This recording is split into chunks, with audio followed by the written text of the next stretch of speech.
Bonjour, je suis Guillaume Legrand, créateur et directeur de l'enseigne Correspa. Bienvenue sur mon podcast consacré aux personal trainers et coachs sportifs qui désirent entreprendre dans le fitness avec succès, se développer sereinement, performer durablement et vivre confortablement de leur passion. Vous pouvez également me retrouver sur ma chaîne YouTube et sur mon site internet Correspa Academy. Vous êtes prêts ? C'est parti !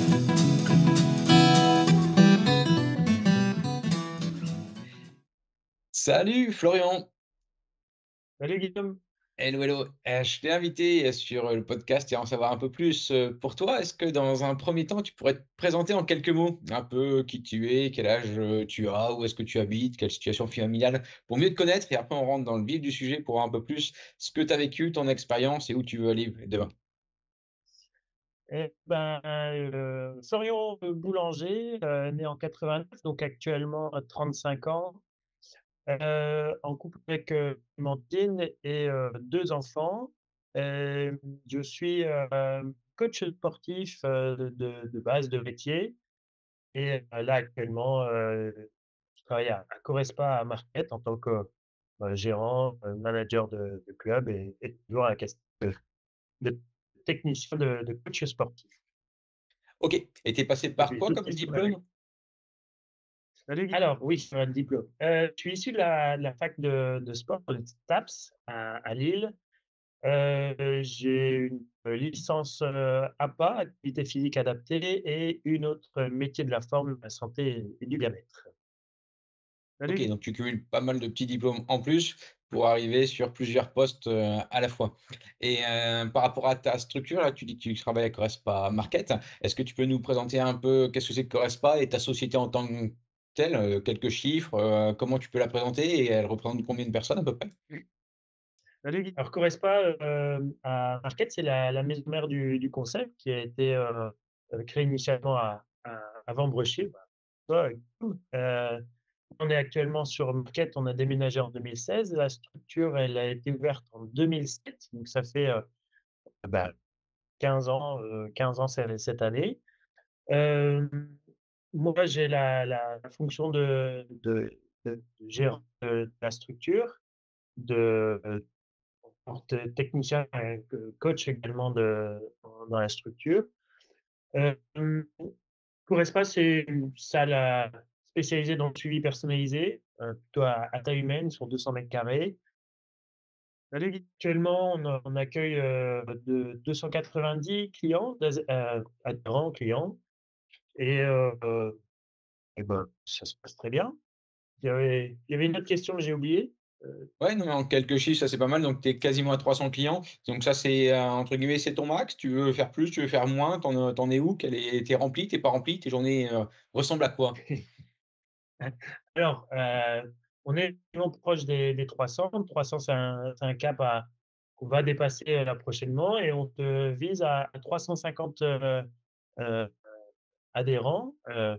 On verra si on a la capacité de pouvoir accueillir plus. En tout cas, ce serait un bel objectif.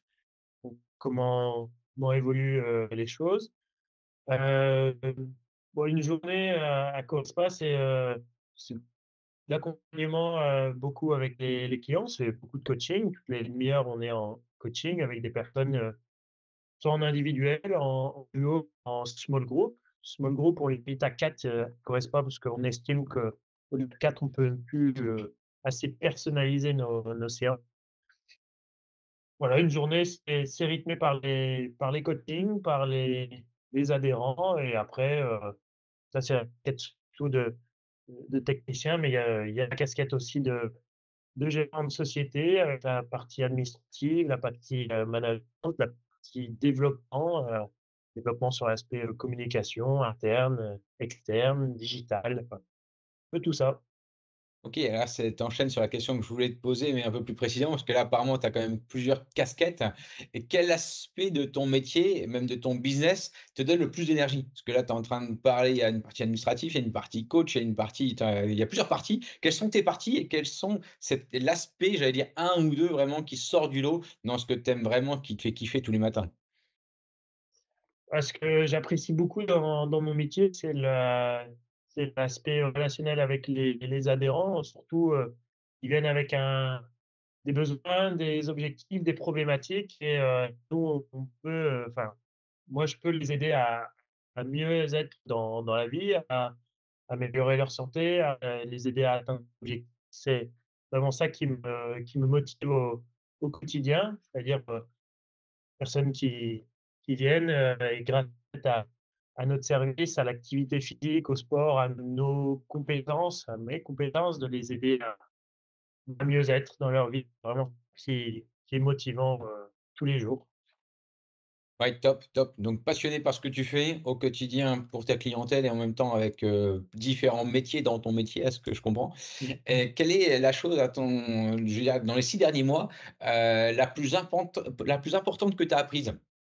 Que ce soit dans ta casquette de coach, ta casquette de gérant, tes autres casquettes, mais dans les 6 derniers mois? Parce que je suppose qu'entreprendre, c'est à longueur de temps apprendre des choses. Qu'est-ce que est la chose la plus importante que tu as pu apprendre?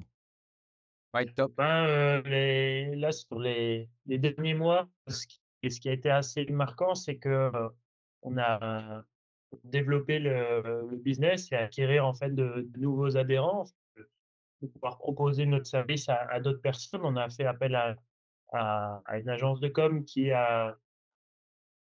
nous aide en fait à partager notre message et notre service et bah, c'est assez surprenant la force que la communication, quand elle est bien utilisée et ciblée, elle peut aider. Donc j'ai été surpris du fait que, heu, Ouais, on top. j'aurais on nous connaissait pas encore à côté alors qu'on communique depuis 15 ans et que à la force de l'aspect digital. Ouais, C'est ouais, comme c'est toujours Maintenant, c'est bien. frustrant d'être à côté et qu'ils ne se connaissent pas et apparemment découvrir une nouvelle, un nouveau levier qui était peut-être pas assez puissant ou pas assez, développé. OK, donc ça c'est et par rapport, donc là ici c'est plus sur, des compétences ou des choses qui peuvent, servir dans ton outil d'exploitation et si on posait la même question par rapport à toi, Florian Boulanger, qu'est-ce que tu as pu apprendre de toi par rapport à ton business? Ouais, top, ouais, top. Hem, Bah, j'ai appris de mes manquements ou alors de mes faiblesses, de du fait que plus on va anticiper les tâches, plus on va les organiser, mieux c'est dans tous les jours et donc c'est un axe de travail que j'ai et que je dois encore développer et je sens que ça aide au quotidien aussi bien dans la vie pro et surtout pro, mais également perso, que Ouais, top. l'organisation, la planification, l'anticipation aident dans mon travail, en général, donc Ouais, c'est, top. c'est quelque chose qui m'aide et qu'il faut que j'améliore. C'est pas inné chez moi et ça peut m'aider. OK, donc ça c'est assez clair, c'est plutôt la partie structuration derrière l'organisation et à ton sens, c'est un levier qui va jouer sur quoi? Sur, gagner en productivité? Sur, gagner en priorité? Ou qu'est-ce que tu viens chercher derrière une meilleure organisation, une meilleure structure? Ça va permettre je pense, de mieux faire les différentes tâches que j'ai à faire, de les faire qualitatives ou en tout cas, ou qu'elles vont me permettre de prendre moins de temps, c'est avec une meilleure organisation Ouais, top. et pas travailler dans l'urgence, c'est un confort, donc c'est plus plaisant de travailler, donc ça plein d'avantages, donc être moins dans l'urgence, de me faire un travail plus qualitatif et puis, de mieux gérer. Puis après le fait de planifier les différentes tâches ou en tout cas de les anticiper, des fois ça permet de prendre un peu plus de hauteur et de sortir la tête du guidon parce que, c'est Ouais. une problématique que je rencontre régulièrement, en tant que manager de club, gérant de structure, c'est que et aussi être encore une fois fort dans l'opérationnel, dans le coaching, avoir les différentes casquettes, c'est que, ben, on est dans le rush du quotidien avec les clientèles, les problématiques et bah, des fois, il faut relever la tête pour voir un peu plus loin et pas être la tête dans une parce que des fois, on peut prendre des mauvaises directions ou faire des mauvais choix et pas s'en rendre compte. Ouais, je partage ce que tu dis, Partie hein. organisation. un des conseils qu'on m'avait donné il y a quelques années, c'était soit c'est par le temps que je travaille plus en quantité et souvent on y passe tous et surtout au début.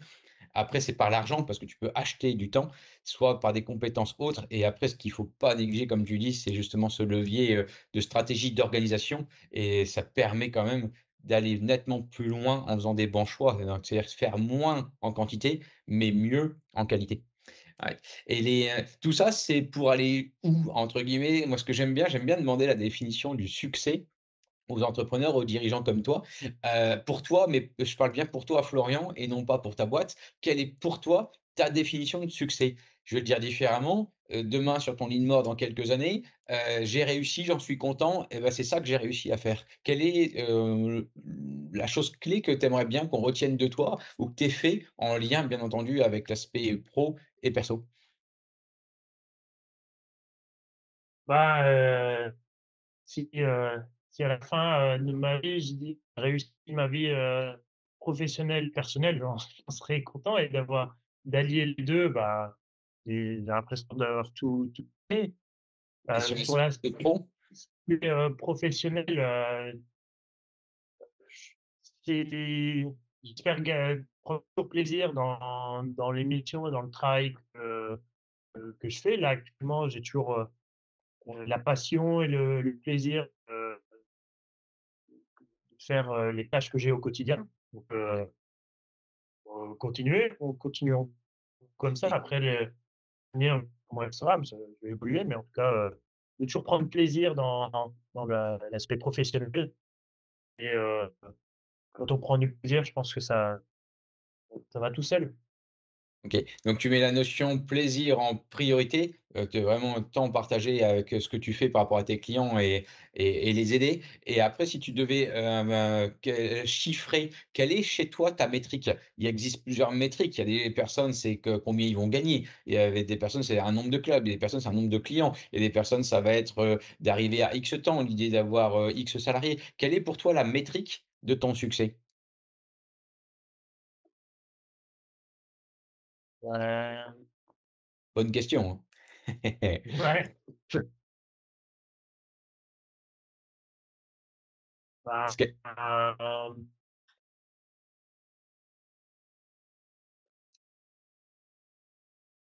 alors, on a un blanc, c'est le temps que Florian puisse réfléchir.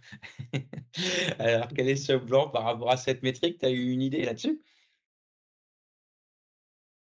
qu'est-ce qui ferait que, prouverait que j'ai réussi? C'est un peu ça la question. Pas qui prouve, mais qui permettrait de mesurer ta réussite.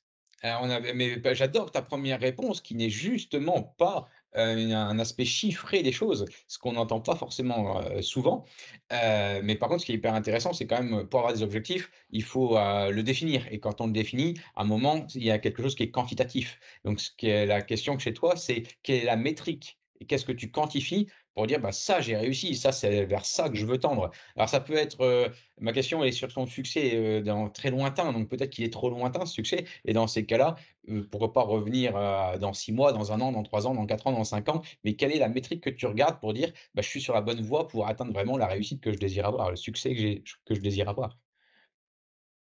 Ah, si on prend un peu plus court terme, là, actuellement, on gère une structure qui est à 300 clients avec un objectif à 350. Est-ce que une fois atteint, est-ce qu'il y a un ça sera stabilisé parce que le concept a un plafond de verre au-dessus et donc il peut pas évoluer, il faut juste l'entretenir et donc du coup après passer à ouvrir une autre structure et puis, après dupliquer pour toujours, faire développer ce concept qui est pour moi est très intéressant parce qu'il répond à un besoin de clients et que, ça c'est intéressant si on peut aider encore plus de personnes donc, heu,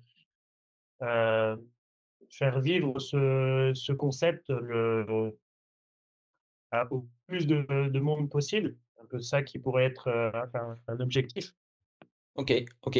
Donc c'est chez toi, ce serait le nombre de clients pas dans la structure. Parce que souvent on est, chez les entrepreneurs, qu'est-ce que j'en rencontre? Qui entre guillemets «se donnent à fond dans un objectif», ils l'atteignent, mais il y a toujours un objectif qui est plus loin. Entre guillemets, l'objectif chez l'entrepreneur, il est infini. Je dis souvent: «On joue et c'est un jeu», mais la règle du jeu, c'est nous qui menons qui donnons ces règles du jeu, c'est nous qui les fixons et c'est nous qui nous fixons les objectifs. Donc, naturellement, on va arriver à atteindre les objectifs, mais il y en a toujours un plus grand. Et moi, pour moi, le business est au service de sa vie, perso et pas l'inverse pour se laisser bouffer. Mais n'empêche que c'est intéressant quand même de voir loin.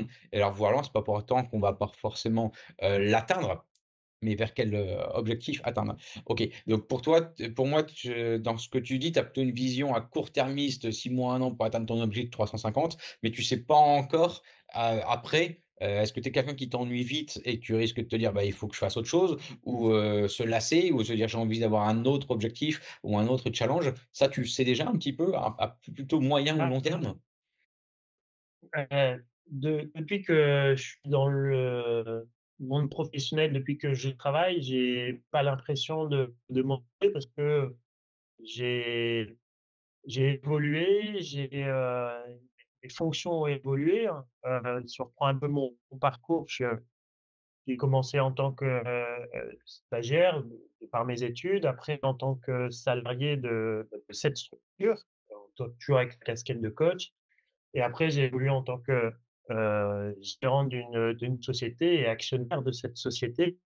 Heu, mes missions et mes tâches quotidiennes ont évolué. Là, à l'heure actuelle, je ne maîtrise pas toutes les tâches, donc j'ai encore à apprendre. Tous les ans, je me dis: «Ah tiens, j'ai acquis telle ou telle expérience, ou telle compétence», mais il y en a encore d'autres qui sont je ne maîtrise pas, donc je suis loin d'avoir fait le tour de mon métier ou en tout cas de mon secteur, donc je ne m'ennuie pas et plus j'évolue et après à l'évolution à 2 ans, 5 ans, j'ai pas encore de certitude. En tout cas, le métier me plaît, j'aime bien ce que je fais, donc ça se passe bien. Step On by step, continue. carpe diem, quoi. C'est plutôt jour le jour. Oui. OK, et dans cette partie-là, là, je vais me fixer sur 6 mois, 1 an, je sais pas, mais quand tu vas tendre de 300 à 350 clients et sachant que c'est vraiment à t'écouter, le plus difficile puisqu'en fait, tu vis largement et c'est juste la partie, vraiment les petites, créneaux qui te restent, entre guillemets, à remplir. Moi, j'aime beaucoup travailler, par le mindset, par la stratégie, donc ça veut dire sur l'humain, sur la personne. Donc, à ton avis, qu'est-ce que toi, quel Florian tu dois devenir pour atteindre cette chose-là? Parce que les compétences et les qualités, c'est bien, mais qu'est-ce que toi, tu dois devenir pour arriver au résultat de 350 que tu attends? Hem, plus, avoir moins la tête dans le guidon et plus l'aspect, stratégique et de de mieux optimiser le temps et les tâches, en fait, Donc on en revient à l'aspect organisation, plus dans cette optique-là. ouais, de, ouais, de prendre un peu plus de hauteur sur mon Sur le fonctionnement de quotidien, manière générale? ouais, pour optimiser davantage les tâches qui marchent et qui sont on peut soit déléguer, soit prennent du temps ou des tâches qui OK. sont plus intéressantes. OK. Bon, au moins c'est clair, si tu sais sur où travailler, tu as déjà plus de chances d'y arriver. Et si on prend sur autre chose, la notion plutôt de risque, quelle est, la dernière fois que tu as pris un risque dans ton business? Et quand tu l'as pris, quel était le résultat? Est-ce que c'était positif, négatif? Quand est-ce que tu as pris un risque et lequel, si tu veux bien le partager? Et quel était le résultat derrière? On dit souvent que si on ne change pas la manière de fonctionner, bah, ça ne va pas changer les choses, hein, les résultats ne vont pas bouger. Donc à un moment, il y a des prises de risques à prendre et quel est ce risque que tu as pu prendre? Là, récemment, j'ai pris plus de stagiaires en club. Oui, Du coup, c'est une charge, plus importante en termes de au quotidien, de former les stagiaires. En prenant plus, il y a des forcément une probabilité qu'il y a des bons et des moins bons, stagiaires donc et du coup, une perte de temps un peu plus importante sur des profils qui ont besoin un peu plus de formation donc les prendre en stage les personnes, c'est aussi une vocation de Correspa. Moi, je suis issu d'un stage, donc c'est d'aider à former les futurs coachs à nos méthodes, à nos manières de travailler et le fait d'en prendre plus, c'est une charge de travail supplémentaire, mais j'en vois du positif parce que d'une, ça m'aide moi dans ma capacité à former, à «manager» aussi entre guillemets, parce que c'est de l'humain aussi, heu et donc j'en tire que du positif, mais voilà, je peux pas dire que c'est un risque parce que le risque est très mesuré, mais en tout cas, c'est un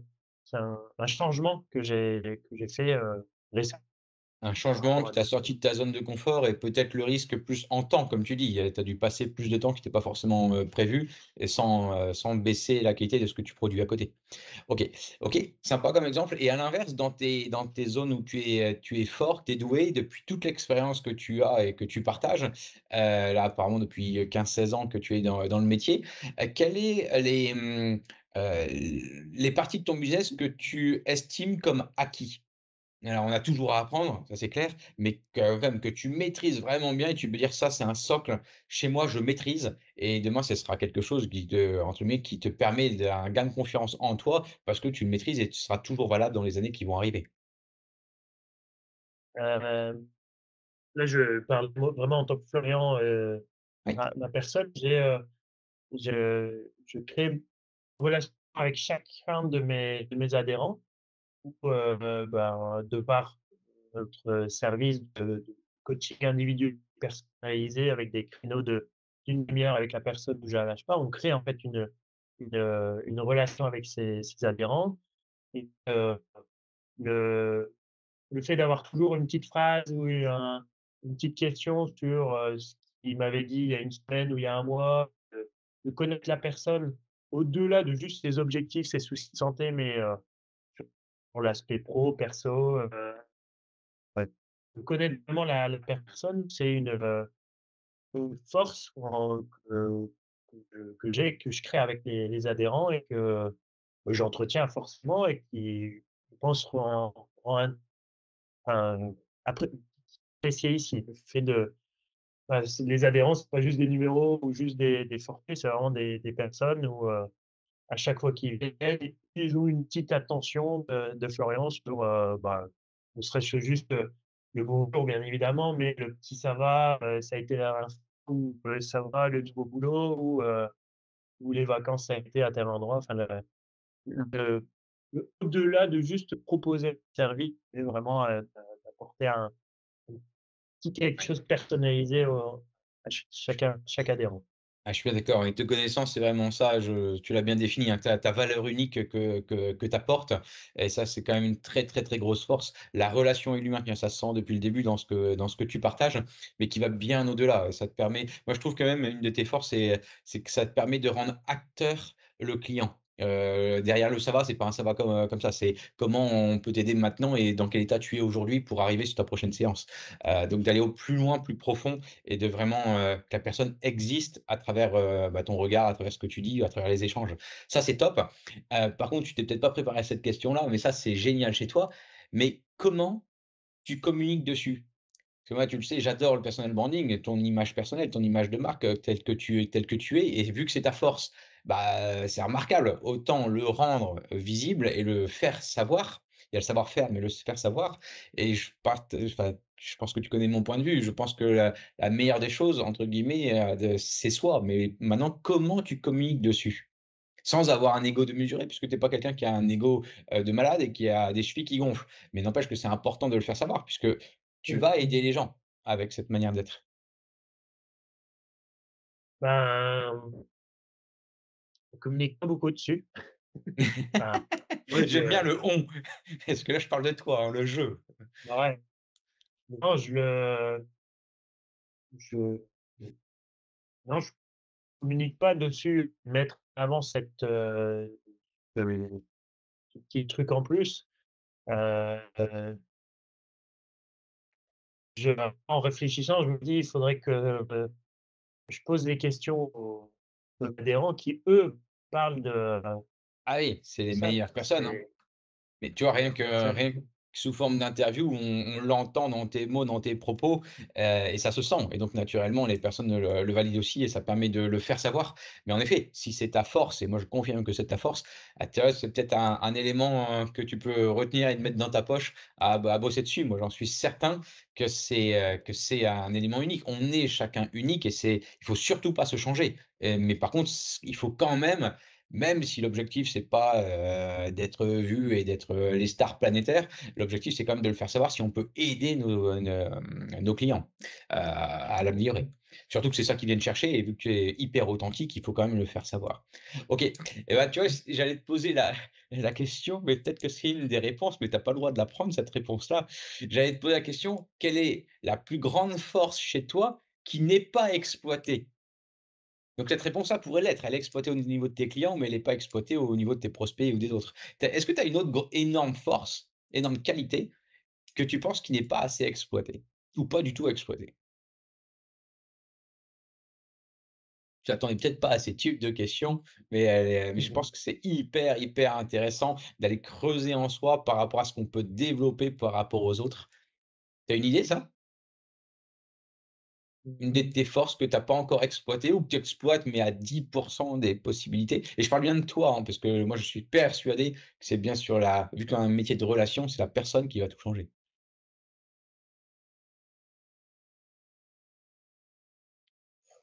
Mmh. Voilà, comme ça, j'ai pas de pas de Et je t'amène à je t'invite à y réfléchir. Comme ça, tu repasseras sur le podcast ensemble.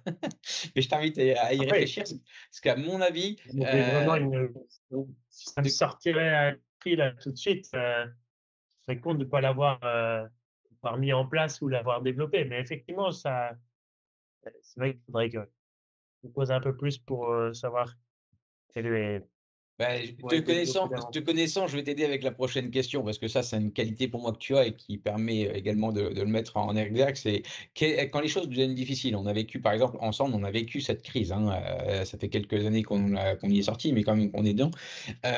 Qu'est-ce que tu dis quand tu vis une crise? Que ce soit le covid ou que ce soit une autre crise, quand les choses deviennent difficiles, bah, qu'est-ce que tu dis? Et qu'est-ce que tu Je penses de suis ce que tu toujours, dis? Quel type d'état d'esprit tu es et comment tu t'y prends?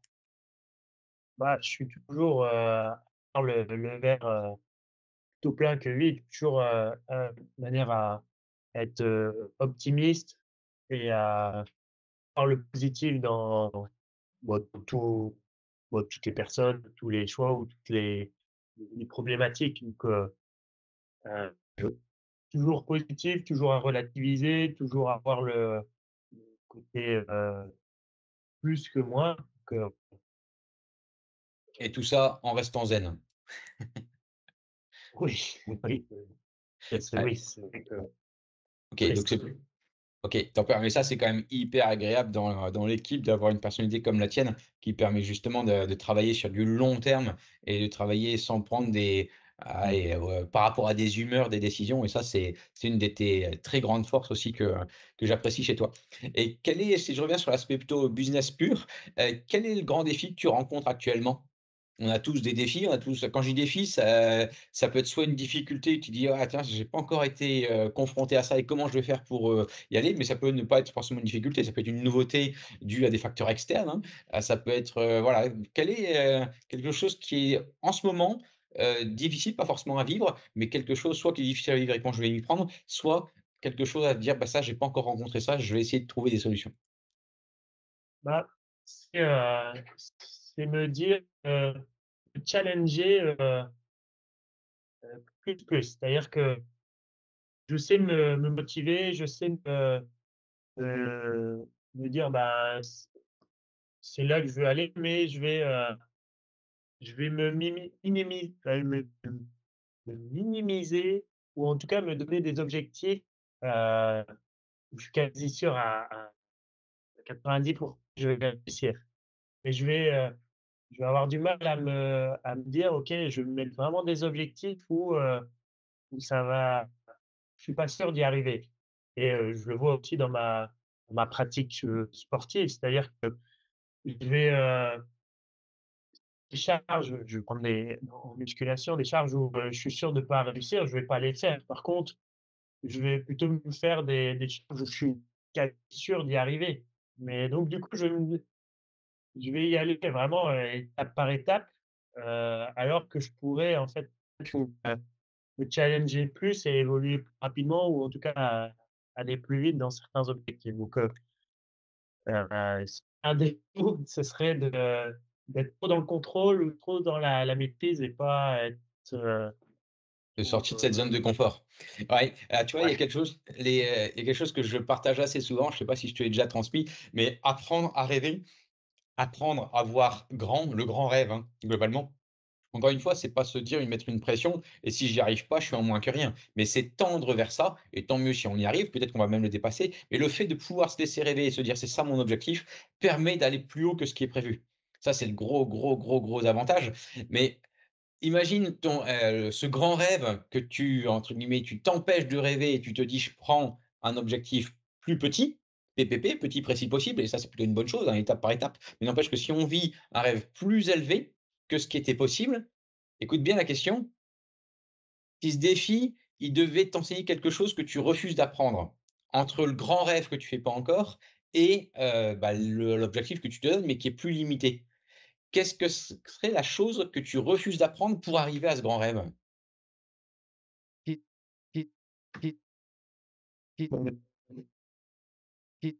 Moi, il m'a sacrément tu vois, cette question-là, je te la pose, moi, elle m'a sacrément on me l'a posée, j'y ai réfléchi, j'ai laissé un deuxième blanc comme tu es en train de faire, mais elle m'a sacrément, libéré parce que j'avais moi-même des craintes ou des peurs, des choses comme ça, mais parce que je m'étais dit: Si j'accepte de prendre ce grand rêve, bah, je m'oblige à le réaliser». Mais en fait, pas du tout. Pas du tout. En fait, je me mettais une pression monstrueuse pour devoir réaliser ce grand rêve, mais pas du tout. C'est notre vision pour tendre vers, mais n'empêche que qu'est-ce que j'ai appris sur moi, sur comment y arriver et en fait, bah, le degré que je m'étais donné, ma limite, je les ai dépassés parce qu'en fait, ça te permet de déplacer ta normalité. Ta normalité permet d'augmenter ce niveau de dit normal et donc tu sors des acquis. Qu'est-ce que tu en penses de cette partie-là? Heu, De rehausser cette normalité?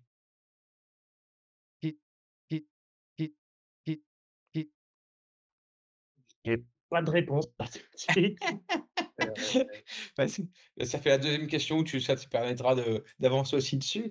Mais j'ai fait exprès de te poser des questions, vraiment purement mindset parce que tu es dirigeant de structure, tu es entrepreneur et donc je suis certain que c'est bien dans le mindset qui te permet de décrocher des objectifs et de dépasser des limites et celui-là, je pense que c'est vraiment, vraiment important. Très souvent, on dit on est la somme des personnes qu'on côtoie ou un truc comme ça. Moi, je pense surtout que c'est plus tu vas côtoyer, quand je dis côtoyer, c'est, de près ou de loin, c'est-à-dire dans les podcasts ou des choses comme ça, mais des personnes qui permettent de rêver au-dessus et ben, la normalité de ce que tu fais va augmenter et donc tu vas pouvoir atteindre plus facilement le comment et parce que ce grand rêve, tu te l'autorises et tu pas d'autres grands rêves que tu aimerais bien réaliser à te dire: «Bah, non, je m'empêche de rêver de ça, non, je vais certainement pas dire ça à mes proches, ils vont me prendre pour un fou».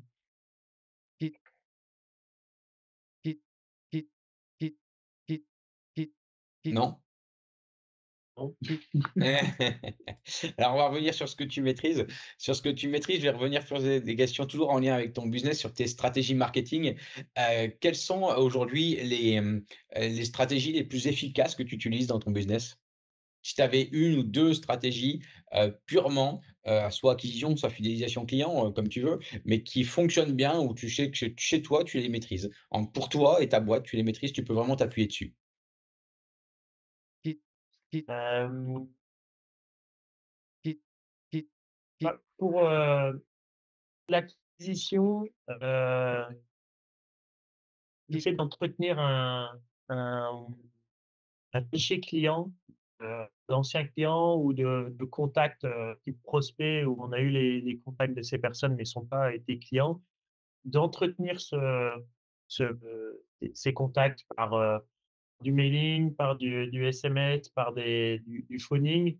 Ça, c'est un truc qu'il faut faire tout le temps, c'est un truc qui marche. Heu, les clients, c'est des fois, il faut plusieurs, captations pour qu'ils passent à l'action et donc du coup, c'est un vivier, c'est du client qui est enfin du contact normalement qui est qualifié, mais en tout cas qui est sain. Heu et donc, bah, entretenir ça, c'est vraiment important et il faut le faire, tout le long de l'année avec les différents canaux possibles de communication. Hem, après, du tractage, ciblé sur une zone de chalandise bien définie, ça c'est assez, ça marche aussi, ça prend du temps, ça marche en direct, mais j'ai encore eu la dernière fois une personne qui vient s'inscrire, qui vient me voir, qui bah, vous êtes venu? Ah bah, j'ai reçu un flyer, c'est une plaquette dans ma boîte aux lettres et je demande où cette personne elle habite. Je visualise très bien où c'était et je sais très bien quand je l'ai fait et c'était il y a au moins 1 an et demi et je lui dis: «Bah, ça fait longtemps que vous avez cette plaquette?» «Ah oui, oui, oui, ça fait un petit moment et bah, là, j'ai eu un besoin». Donc, si ouais, OK, l'action que vous faites, elle est c'est pas apparente, mais des fois, ça marche après.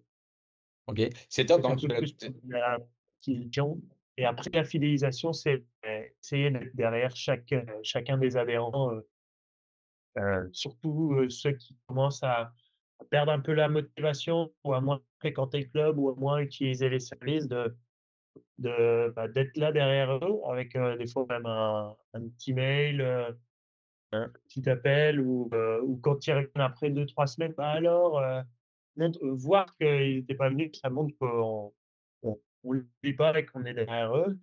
En termes de suivi client, ça prend un petit peu de temps et il faut avoir les données, les retours statistiques de qui vient pas. En tout cas, ça marche, ça aide. ça marche, oui. On revient un peu au parcours client et expérience client dans sa globalité. Un suivi, pas que uniquement quand la personne a un rendez-vous et vient sur place, mais vraiment avant de nous connaître, pendant qu'il nous connaît, et par la suite. OK, merci, c'est top ça, c'est des bons tips pour ceux qui nous écoutent. Et dans le marché du fitness bouge énormément et déjà quand je dis fitness, on pourrait dire de la forme de manière générale. On dit club de sport, est-ce que c'est les sportifs qui sont dedans? C'est une grande question qui est dedans. Mais dans notre secteur de la forme, on parle aussi d'industrie du fitness, parce que ça devient aussi une industrie comme tous les secteurs qui ont énormément évolué. Ça bouge très, très fort, très, très vite. La crise, on l'a bien sûr subie. Il y a beaucoup de choses qui bougent actuellement. Il y a des opportunités, il y a des tendances. D'après toi, quelles sont la tendance ou l'opportunité que tu pourrais explorer actuellement dans le marché et que tu as soit déjà fait et qu'il faut continuer, soit que tu as pas encore fait et tu dis: «Ah ça, je pense qu'il y a quelque chose à faire, de ce côté-là, il faudrait peut-être que je regarde, il faudrait peut-être que je mette les phares et que j'aille voir». Heu, je pense que les bah, l'activité, sportive, se démocratise toujours de plus en plus. J'ai l'impression, on entend de plus en plus parler du sport pour l'aspect, bien-être. Je souhaite que ça se développe encore plus, donc on a notre carte à jouer pour améliorer la santé de chacun avec le sport. Heu, les gens aiment de plus en plus être accompagnés, dirigés, être conseillés, donc le coaching a sa carte à jouer et encore par la suite. On ne sera pas remplacé par des robots ou des écrans. Vraiment la particularité, humaine de pouvoir adapter et bien coacher, sera toujours là. Hem, la la part aussi, partager, une expérience et un peu communautaire aussi, et et je trouve un peu plus recherché donc heu Les gens veulent des fois, faire du sport, mais aussi partager un moment, pas être seul sur sa machine ou dans son truc avec les écouteurs. Il y en a qui veulent, partager, aussi. OK. Et je vais rester un peu sur cette dernière tendance, comme tu dis, enfin, qui est plus une tendance maintenant, qui est dans le temps, hein, où les personnes viennent, avant c'était perdre du poids ou renfo, il y a pas que ça et comme tu dis, c'est aussi dans l'aspect bien-être, être entouré, le vivre avec plusieurs, voilà, en faire un mode de vie, être accompagné, même s'il y a les IA et cetera qui sont à côté. Quelles sont les compétences et les connaissances, que tu devrais acquérir pour développer justement ces nouvelles tendances? Parce que les tendances évoluent, c'est-à-dire qu'on doit tous continuer à apprendre, à se mettre au goût du jour. Quelles sont les compétences ou connaissances sur lesquelles tu es en train de te former actuellement où tu dis: «Ah non, mais ça, j'ai un manque, il faut que je me former» ou encore plus loin, la tendance va être celle-ci et donc là, il faut que je devance à maîtriser ce type de choses? Bah, sur l'aspect, communautaire, moi j'ai essayé dans le club de d'augmenter le nombre d'opportunités pour que les gens, se connaissent ou en tout cas partagent des moments un peu en dehors de l'aspect purement séance de sport ou que, heu, j'essaie de enfin, cette année on développe et même l'année dernière on le développe et on crée des événements ou des opportunités. Donc, ça demande, d'avoir des idées un peu novatrices ou tester certaines choses. Donc après derrière toute une organisation heu, Dedans, tu prends en compte tout ce qui est partenariat et collaboration ou pas spécialement? C'est-à-dire que c'est, là recentré par rapport à ce que tu fais et ton équipe ou l'objectif, c'est aussi de s'ouvrir justement à d'autres partenaires? là on s'est plus concentré sur, le club et en interne faire l'événementiel à l'intérieur. Hem, c'est déjà quelque chose qui est à développer ici, peu de temps et effectivement l'aspect partenariat peut être bien sur des professionnels de la santé pour, travailler en collaboration ou avec des commerçants pour créer en fait du Du flux liant, et des relations. du lien, ouais, en relation avec, plus proche parce que nous on est des structures, où en fait la 80 de notre clientèle elle est à 4 ou 5 kilomètres autour du club. Toucher les personnes, c'est vraiment du local, très calme, Ah oui. accessible. Ouais, ah oui, mais il y a des personnes qui font moins de 10 minutes pour aller dans un club, hein, c'est souvent ces paramètres-là et encore moins, OK. Si on revient sur la partie, client-client, donc ta relation que tu aimes, quels sont les retours clients que tu as reçus là récemment et comment tu les as utilisés ces retours pour toi t'améliorer ou améliorer, le club? Est-ce que tu as un exemple de retour client que tu as pu avoir? J'ai en tête, dernière fois qu'on discutait ensemble, tu m'as pas fait ces retours clients, mais tu m'as dit: «J'ai changé un peu la configuration de la salle». Tu as peut-être eu des retours là-dessus ou alors une autre idée que tu as en tête? Bah, effectivement, ça date d'il y a 1 semaine et demie, on a, réorganisé le plateau de machines et autres et bah, la plupart, sont un peu surpris et puis ils disent: «Ah, c'est bien, il y a du changement». Le fait d'avoir, changé, ça nous a permis aussi de gagner un peu de place. Alors, on en a gagné à certains endroits, on en a perdu à donc on a des retours positifs sur des espaces où c'est un peu plus aéré, un peu plus d'espace de travail, donc ça plaît, mais aussi des points un peu plus critiques sur, ben, telles machines sont un peu proches l'une de l'autre, donc c'est pas idéal. Donc là, clairement, je suis dans le retour client sur,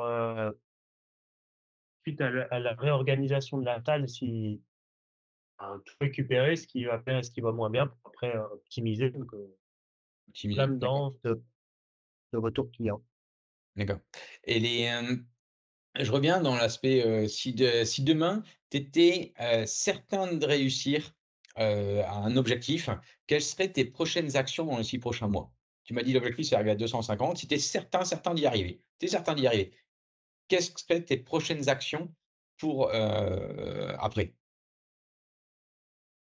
Bah, là, c'est très de lancer des campagnes de sponsoring, sur le digital qui fait que permet d'acquérir du nouveau prospect, qu'on optimise mieux pour avoir du prospect encore plus qualifié qui permet après derrière d'accueillir du prospect derrière de la transformation et de OK. passer en mode client et puis d'aider Tu ces reviens dans ce personnes que donc c'est Tu reviens dans ce que tu disais tout à l'heure, la partie vraiment plutôt digitale en ce moment et de dire on fonce dessus et quitte entre guillemets à faire plus en quantité, à faire plus sur l'aspect financier et cetera, qui te permet de dupliquer plus vite. C'est la question, c'était comment faire pour augmenter plus vite? Parce qu'augmenter le nombre de clients, c'est bien, mais plus vite, c'est encore mieux. OK, OK et bah, c'est top et si on revient un petit peu sur, des personnes, là ici tu es aussi donc tu as la casquette de coach sportif au quotidien à prendre en charge les personnes. Tu as la casquette de, manager donc responsable du club. Tu disais aussi que tu étais actionnaire dirigeant et tu es aussi franchisé puisque tu as un contrat de franchise avec, l'enseigne Corespa. Qu'est-ce que tu dirais à soit quelqu'un qui est diplômé, hein, coach sportif ou alors quelqu'un qui n'est pas diplômé qui veut passer son CQP ou qui veut passer un autre diplôme, ou alors qui n'est pas du tout diplômé et qui veut ouvrir un club de sport Corespa, qu'est-ce que tu lui conseillerais? Tu es passé par là, aujourd'hui tu manages un club. Quels seraient les conseils, les recommandations que tu dirais à quelqu'un qui serait intéressé pour créer un club Corespa en franchise? un, comme j'ai dit tout à l'heure, je reçois pas mal d'étudiants, et là, ils ont beaucoup l'objectif de pouvoir, aider les personnes, donc les coacher, mais pas dans une grosse structure et bah, Corespa, répond à beaucoup de coachs sportifs où en fait, ben, on a un espace pour, coacher les personnes en individuel et pouvoir aussi leur proposer des plans d'entraînement, des méthodes d'entraînement avec en fait tout le matériel qu'on a à disposition. Donc vraiment un concept idéal pour, accompagner, coacher une personne de façon individuelle tout en gardant une taille. Donc c'est je conseillerais à toutes les personnes qui veulent coacher d'aller à Copespa en fait, c'est vraiment l'idéal pour coacher. Après c'est un concept qui est, je vais pas dire novateur, mais en tout cas où très peu de concurrence directe, où, en fait, peu de personnes proposent, et vraiment spécialisées dans le suivi personnalisé. Donc, il y a une demande de de la population de ce service.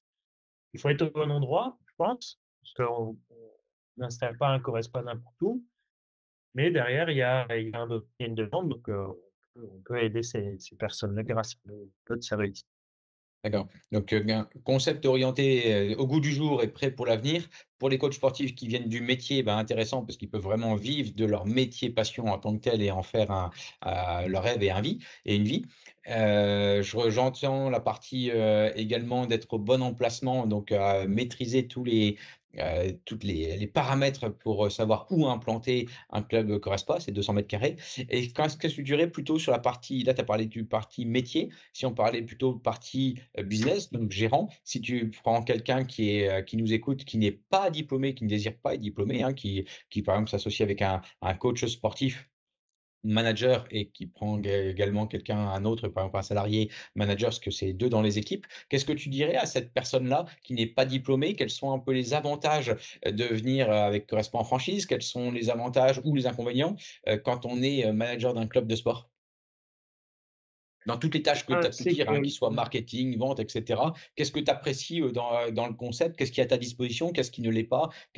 Comment tu vois les choses?